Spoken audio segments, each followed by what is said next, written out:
Bonjour, bonsoir, bienvenue à cette nouvelle saga révélation sur le Bénin. Nous allons donc, comme nous l'avons si bien commencé, continuer avec l'autre histoire du Dahomey. Je vous ai dit dans les épisodes précédents que derrière l'histoire historique se cache l'autre histoire, l'histoire étrange, l'histoire occulte, qui fonde même l'histoire historique. L'histoire, ou cette portion de l'histoire sans laquelle l'histoire historique n'a pas de sens et sans laquelle l'histoire historique ne nous permet justement pas de réunir tous les éléments cultuels occultes capables de nous permettre de faire une bonne lecture des événements qui se déroulent devant nous. Sachez que derrière tout visible se cache un invisible. Et derrière l'histoire du Dahomey telle que contée dans les livres d'histoire, il y a forcément une part d'étrange derrière chaque histoire historique. Et cette part étrange, elle est souvent faite de mystère, d'occultisme, d'obscurantisme et généralement de magie. Et comme toute histoire, nous avons prouvé dans nos vidéos passées que nous avons remonté depuis l'Égypte antique et démontré comment est-ce que le nom Dahomey a été choisi et que ce n'est aucunement en relation avec un roi Dan qui serait tué et dont on aurait planté un pieu dans son ventre, mais qu'il s'agit en réalité de l'autre histoire qui façonne les légendes et qui rend l'histoire souvent assez bizarre. Mais ce n'est pas bizarre pour nous, puisque maintenant vous et nous savons ce que veut dire justement le nom Dahomey. Le Bénin actuel ou Dahomey est construit donc sur ou est né sur ce que nous appelons une grande énergie ou un grand courant tellurique. Un courant tellurique comme on n'en rencontre pas partout. Et j'ai dit d'ailleurs que les États-Unis sont sur un grand courant tellurique.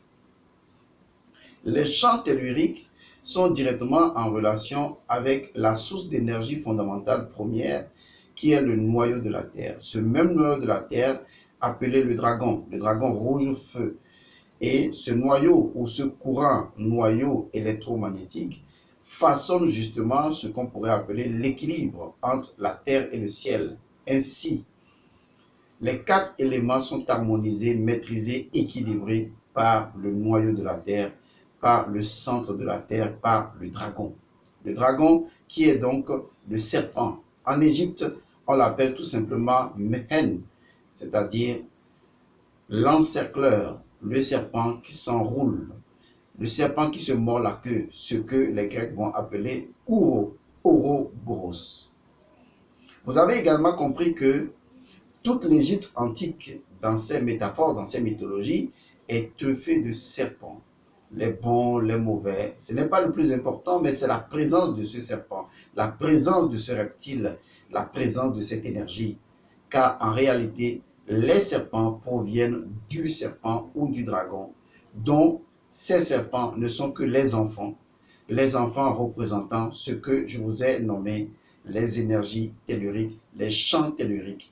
Et la création de chaque cité antique de l'Égypte antique était souvent liée, n'est-ce pas, à une divinité serpent ou à un reptile la plupart du temps, parce que c'est une contrée construite ou qui est née sur un champ ou à partir d'un champ tellurique, à partir d'un courant d'énergie tellurique, d'une faille tellurique. Et comme je vous l'avais dit, les failles telluriques peuvent être négatives comme cela peut être positif. Et donc, le royaume de Dahomey construit donc sur Dan, c'est-à-dire un courant d'énergie tellurique. C'est ce qui va nous amener à l'étape suivante. L'étape suivante, elle est plus importante. Elle est plus importante parce que il va se produire deux choses essentiellement dans l'autre histoire du Dahomey. La première chose qui va se produire, c'est la naissance de la royauté. On ne peut pas découvrir une terre, on ne peut pas voir la présence d'une terre sans avoir un roi. Et remarquez très bien, dans la cité de Dahomey, le roi est appelé, généralement pour l'histoire qui est racontée, on l'a appelé Dan, ou on l'appelle également Da. Da, de façon intonation, on pourrait donner Dan. Et je vous explique rapidement pourquoi. Lorsqu'on découvre sur une terre un courant d'énergie tellurique, et que ce courant d'énergie tellurique représente donc un serpent qui nous relie au dragon, à la source même, au noyau de la terre, donc constituant de par cette énergie tellurique-là une terre sacrée d'office. L'Égypte est une terre très sacrée, c'est la terre des dieux, parce que c'est une terre où circulaient de puissants courants telluriques, d'où la naissance sur plusieurs villes dans la cité antique de l'Égypte, d'où la naissance provenant de plusieurs serpents ou de divinités serpents, parce qu'on découvrait à chaque fois des courants d'énergie sur lesquels il fallait construire des cités. Et donc, lorsque on découvre une cité sur laquelle il faut construire, parce qu'on a découvert un dent, un serpent ou un courant d'énergie tellurique ou un courant serpentin, il est obligatoire de créer ce qu'on appelle une initiation.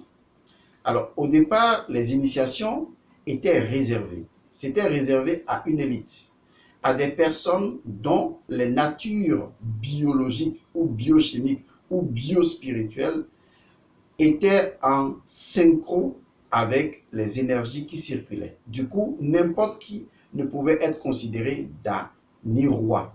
En somme, roi provenant de Ré, Pharaon, Ra, Ré, c'est la même chose. Donc, n'importe qui ne devait pas être roi. Il fallait trouver donc une personne dont le sang, parce que le noyau de la terre étant en relation directe avec le sang humain, notre principe d'incarnation, le sang étant ce noyau-là, ce noyau rouge au feu, ou ce dragon, puisque le sang est également appelé le dragon qui circule en nous, nous sommes également une terre, et le sang est le dragon en nous, générant ainsi un courant d'énergie à la fois feu et eau, d'accord? Et donc le sang représentant le dragon à l'intérieur de notre nature était l'élément qui identifiait, n'est-ce pas, un roi. Parce que le roi est celui dont le sang était en synchro ou en affinité, ou était voulu par le dent, c'est-à-dire le serpent souterrain ou l'énergie tellurique de la terre. De façon plus simple, on va sur une terre, on découvre un courant d'énergie tellurique. Souvent, ce courant d'énergie tellurique n'est découvert que par l'individu qui est en phase avec ce courant d'énergie tellurique. Et ce courant d'énergie tellurique a un répondant dans le corps humain, puisque nous sommes un microcosme du macrocosme. Et donc, dans le corps humain circule ce courant d'énergie que nous appelons le sang. Et donc, généralement, celui qui découvre une terre était souvent en synchronisation par son sang, qui générait donc l'énergie de vitalité et naturellement son aura, pouvait lui permettre de découvrir une terre et il devenait naturellement le roi, parce que n'importe qui ne le faisait pas. Ou on possédait également par l'oracle, car l'oracle devait trouver une affinité entre le courant d'énergie tellurique et une lignée de sang correspondant à ce courant d'énergie tellurique, puisque l'énergie tellurique qui circule dans la Terre provient du noyau de la Terre et est considérée comme un courant sanguin terrestre. Et donc, il fallait par analogie trouver un individu, une personne, dont les vaisseaux sanguins représentant donc les courants telluriques, le sang, l'énergie tellurique, en affinité avec la Terre. Et donc, le roi était celui-là qui était un peu comme l'alter ego de la Terre. Il était en même temps la représentation directe de la Terre parce que représentant la Terre elle-même. C'est pourquoi tous les rois au départ avaient la même mise sur les terres, étaient possesseurs de la terre parce qu'on les appelait les rois de la terre. Ils étaient d'abord rois de la terre. Le premier roi est d'abord roi de la terre. C'est son titre initiatique. Il est d'abord roi de la terre. Il est celui qui a été agréé par la terre pour autoriser de donner des terres à d'autres personnes. C'est pourquoi il faut vraiment comprendre la métaphysique égyptienne. Sinon, vous allez rentrer dans une forme d'histoire sans précédent et de nostalgie du passé et vous n'allez pas dégager le mysticisme ou au-delà du mysticisme, de sortir la métaphysique pure de la science égyptologique ou de l'Égypte antique. Et donc, partant de ce fait, ce qui s'est passé ensuite, c'est que le roi devait être identifié. Et le roi était choisi par l'oracle. Mais en dehors du fait qu'il était choisi par l'oracle, l'oracle qui est en fait un outil de lecture des forces en présence, capable de dire que le sang qui circule dans la terre, donc le courant tellurique, était le même sang qui circulait, donc, disons, dans tel individu, ce qui revient à dire que ce n'est pas le roi qui a choisi la terre, c'est la terre qui a choisi le roi. Donc, n'importe qui ne pouvait pas être roi. Mais cela ne suffisait pas. Il fallait donc que le roi ou le futur roi, on va le dire comme ça, le roi novice, doit être initié au secret de ce courant d'énergie. Il doit être initié pour que, enfin, il porte le serpent au front, le raïus, afin que le serpent qui est souterrain passe par sa personne, il en devient le canal et il exprime par la volonté qui se trouve au niveau de son front. Il devenait donc un pharaon ou il devenait de façon plus simple un ta, c'est-à-dire un roi par excellence. Il doit suivre une initiation. Bien, l'initiation devrait se faire dans un couvent. Au départ, les couvents n'étaient pas des lieux construits par des hommes. Au départ, les couvents étaient des grottes. Les grottes parce que, et les grottes naturellement inclinées vers le bas pour être représentatives des pyramides qui avaient toujours des souterrains, inclinées vers le bas, inclinées de façon légèrement oblique, mais dirigées vers le centre de la Terre.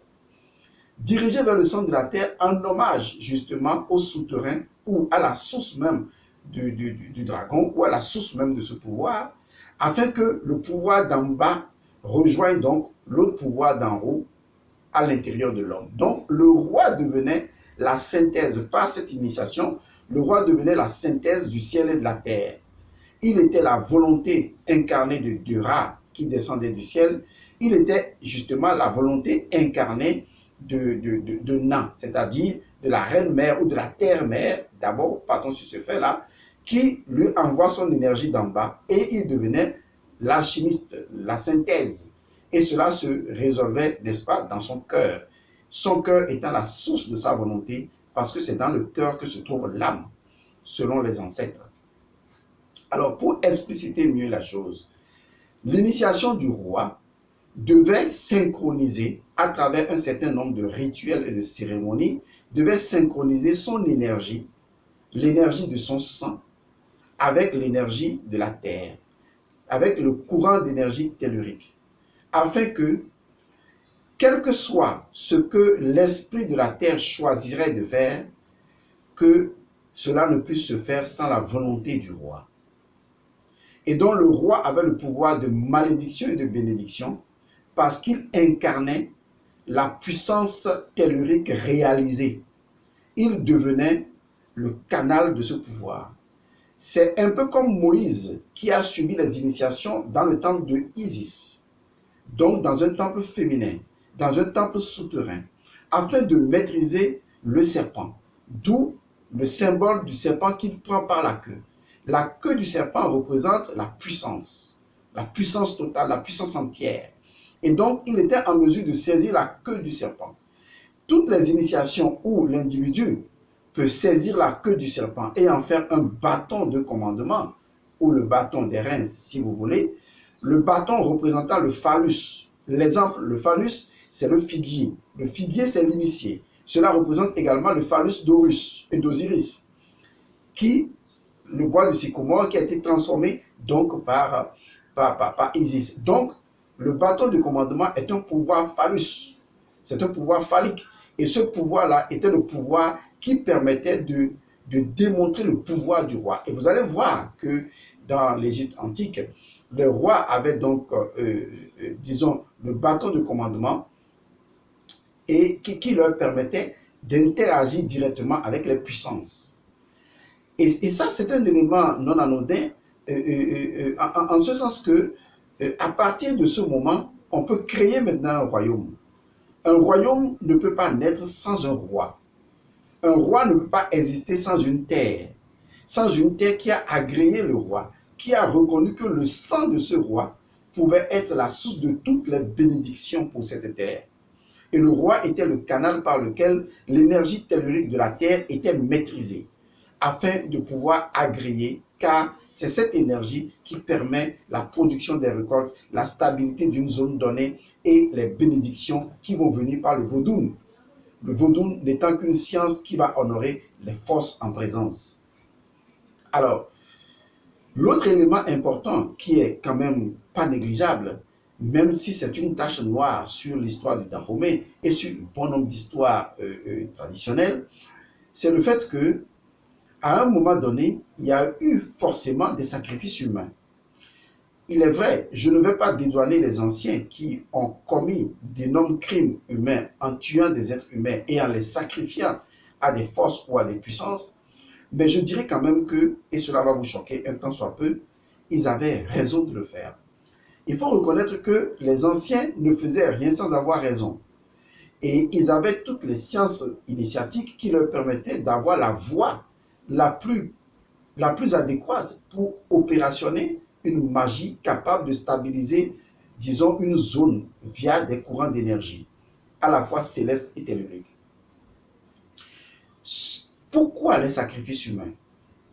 Je vous le dis encore une fois de plus, en ce temps-là, compte tenu de la connaissance que ses ancêtres avaient, les sacrifices humains étaient obligatoires. Au temps de la guerre de sécession, la terre qu'on appelle aujourd'hui l'Amérique avait eu besoin du sang humain, je le précise. Au temps de la fondation du royaume de Dahomey, on avait eu besoin du sang humain. Du sang humain parce qu'on ne pouvait pas utiliser d'autres sangs. Et d'ailleurs, les premiers sacrifices étaient humains.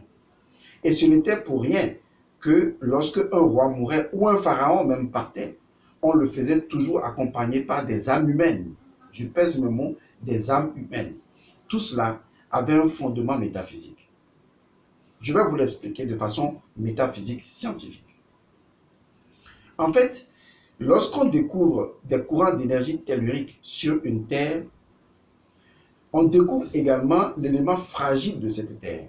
Parce que une faille tellurique ou un courant d'énergie tellurique n'était pas simplement bénéfique pour une terre, mais c'était la porte d'entrée des forces invisibles.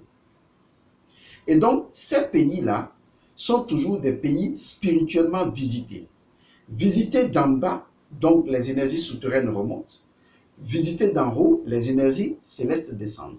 Ce qui veut dire que c'est des pays très instables. Des pays qui peuvent basculer soit dans l'obscurité, soit dans la lumière. Et donc le Bénin est l'un de ces pays.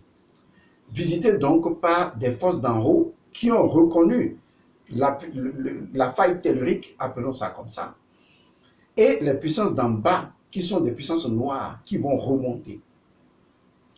Les anciens étaient donc confrontés à un problème. Comment, disons, apaiser les forces qui passaient déjà le portail tellurique? Comment stabiliser le courant tellurique? Même s'ils avaient déjà perdu une grande connaissance égyptienne, ils s'étaient dit, mais les ancêtres faisaient ceci, pourquoi? Et donc, ils ont consulté, et dans les consultations, ils ont trouvé que, en ce temps-là, seul le sang humain pouvait stabiliser les courants telluriques. Pourquoi? Parce que le sang humain contient d'abord du courant d'énergie tellurique, puisque c'est l'alter ego du courant tellurique terrestre. Donc, il fallait forcément du sang humain. Deuxième raison, c'est parce que pendant que la Terre génère des courants telluriques, l'homme génère un courant, est-ce qu'on va l'appeler tellurique? Non. L'homme génère également un courant d'énergie qui est supérieur au courant tellurique. C'est d'ailleurs pourquoi l'homme arrive à modifier les événements de la Terre. les catastrophes, les tremblements de terre, les sécheresses, tout ce qui se produit est du fait de l'homme. Parce que le courant scalaire que l'homme, lui, il produit, supérieur au courant tellurique, étant donné que son courant d'énergie scalaire provient de son mehen, c'est-à-dire de son serpent à la colonne vertébrale, qui est directement en interaction avec la Kundalini de la Terre, l'homme agit directement de par ses pensées, ses émotions et ses actions sur la Kundalini terrestre via sa Kundalini et modifie les champs d'énergie des 4 éléments sur la planète Terre. Et donc l'homme est vraiment le Adam Kadmon qui modifie les courants d'énergie. Et donc les ancêtres avaient découvert que l'homme possédait donc un champ d'énergie 1000 fois plus puissant que le champ d'énergie de la Terre, pour ceux qui le savaient, et que ce champ d'énergie était dans le sang. C'était le courant d'énergie scalaire. Et donc, il fallait trouver une solution. Or, le sang est directement en relation avec l'âme. Il fallait, pour obliger l'âme, je dis bien pour obliger l'âme à demeurer dans le lieu de sacrifice, il fallait que le sacrifice soit sanglant. Parce que plus le sacrifice était sanglant, plus l'âme de l'individu perdait, était désorientée et pouvait alors être obligé de se retrouver dans le lieu du sacrifice.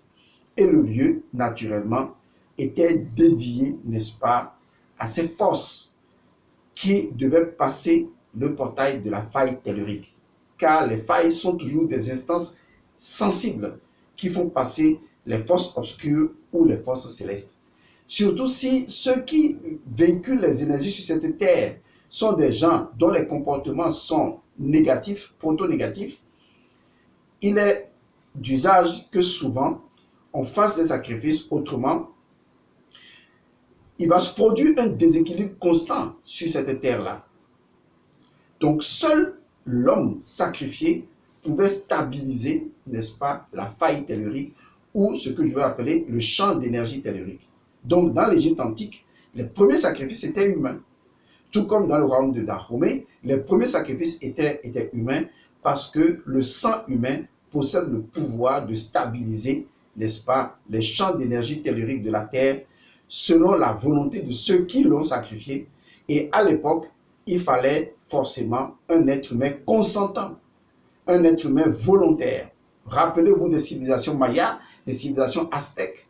Ce sont des civilisations qui avaient compris la raison de faire des sacrifices humains parce que le sang humain était détenteur de l'âme humaine, un courant d'énergie 1000 fois plus puissant que le champ d'énergie tellurique de la Terre, que le champ même du noyau de la Terre. Parce que l'âme est un champ de force électromagnétique capable d'aller stabiliser le courant d'énergie de ce champ tellurique et éviter que cela ne bascule. Ce qui fait qu'à l'époque, les gens faisaient beaucoup de sacrifices et voyaient justement la terre produire des récoltes, etc. C'est ce qui va donner naissance au sacrifice des animaux après, parce que l'éthique et la morale entrant en jeu, eh bien, les sacrifices humains seront arrêtés, même si on se rend compte que dans le passé, des rois de Dahomey avaient sacrifié des milliers d'esclaves, ne serait-ce que pour faire des sacrifices humains. Et c'est ce qui va faire tomber un peu également ce royaume, parce que les conditions sacrificielles n'ont pas été respectées et justement la faille ne se nourrit pas seulement du sang humain, puisque ce n'est pas ça, ce n'est pas de ça que la faille ou l'énergie tellurique a besoin. L'énergie tellurique avait besoin d'une autre forme, n'est-ce pas, de sang qui n'était pas du sang humain et justement qu'on appelle le sang universel, l'alkahest. On en parlera une autre fois, mais pour l'heure, nous sommes déjà dans la 24e minute, comme je vous l'ai dit. Je serai toujours entre 23 et 24 minutes pour rester dans l'inclinaison de la Terre. Je vous remercie d'avoir suivi cette émission, l'autre émission, pour pouvoir clarifier encore plus Dahomey, de 1600 jusqu'en 2021. Vous en serez stupéfait. À bientôt. Merci.